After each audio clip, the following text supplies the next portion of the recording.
We're here in the canoe safari with the backdrop of the visitor centre behind us. Welcome to this month's WildWatch.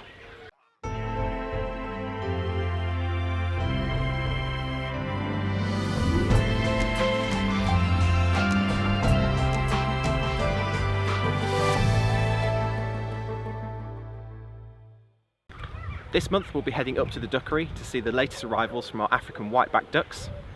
Here on the reserve we'll be getting an update on the breeding season and seeing some of the new babies that are popping up. And we'll also be heading down to Jay to get a latest update from Toad Hall. We're behind the scenes once again at Slimbridge in the breeding aviaries to look at one of the most specialist species in our collection, the African whiteback duck.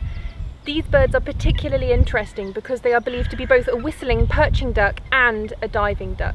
These guys therefore habit a very unique Madagascan and South African environment, and it makes them very special indeed.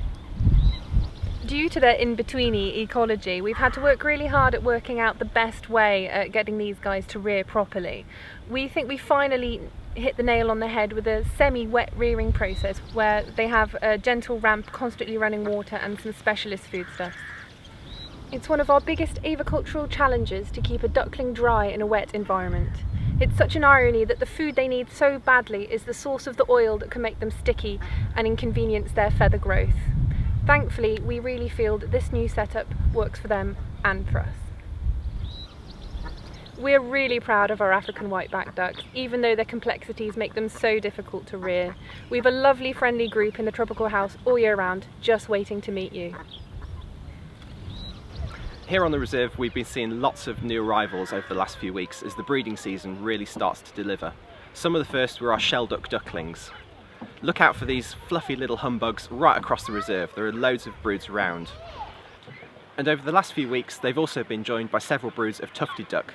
Two of the best places to catch up with both of these species can be here at the canoe safari and over in our decoy.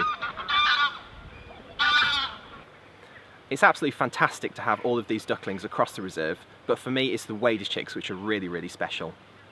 It's been a tough spring for species like lapwing and redshank. They've not done particularly well, but the summer is really starting to deliver in, and we're seeing bumper number of avocets over on the South Lake and out on the Rushy.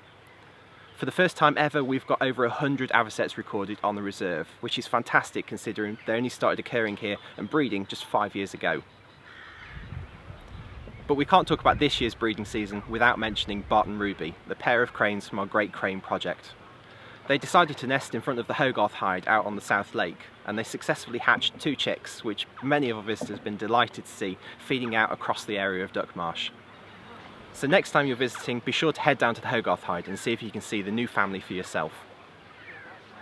We're in the temperate breeding room today, and I'm going to tell you a little bit about our tiger salamanders. Now these guys are one of the largest salamanders that you can find on the planet. The largest adults get up to 1 foot long. So these tiger salamanders are called the barred tiger salamanders because they've got bars across their back. They're also known as mole salamanders because they can spend a lot of time underground without surfacing for a number of days. These guys come from Colorado and New Mexico and Texas, which is a little bit warmer. So what we do is we have them on a higher elevation, a higher tank, which gives them a few degrees warmer than the other temperate species that live in this room.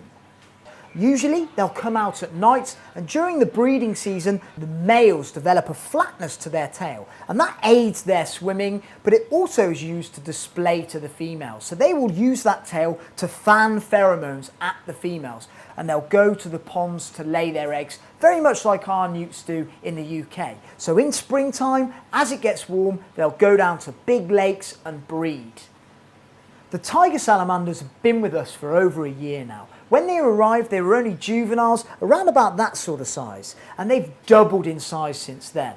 And hopefully, these guys are going to breed in this specially designed tiger salamander enclosure. Thanks for joining us for this month's episode. If you want to keep up to date with everything that's going on here at Slimbridge, be sure to follow us on Facebook and Twitter. Check out the latest reserve sightings on Slimbridge Wild, and we hope to see you next month for another episode of WildWatch.